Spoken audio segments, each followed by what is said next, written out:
Assalomu alaykum aziz kanalimiz a'zolari. Mana yangicha suvlar kelibdi. Riverem degan. Haqiqatan ham ta'mi yaxshi. Keyin yana bitta varianti bor ekan. Zanjabil, limon, asallisi bor ekan. Shu suvlarni.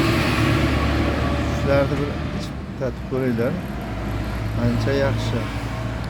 Ya'ni ma'qul. Bu ham yaxshi bir pineapple deyapti.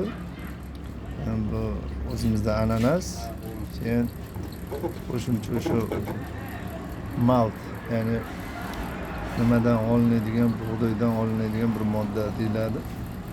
O'shalargacha bor ekan. Ta'mlari yaxshi, upakovkalari garantiyali sifatli. Sog' bo'linglar. Bo'lsa boshqa reklamalarimizni ham sizlar bilan yana aloqaga chiqamiz. Rahmat, borlaringga shukr. Narxlariga kelsak, bular ko'p joylarda 7,000, 9,000 gacha bo'lyapti. Ularimiz 13,000, 10,000 shular atrofida narxlari. Bu menimcha o'sha beriladigan joylarga qarab o'zlari narxini qo'yib sotishyapti. Narxlari shunaqa. Buları 7,000, 9,000 so'mgacha. Buları 10,000, 13,000 so'mgacha sotilyapti. Rahmat.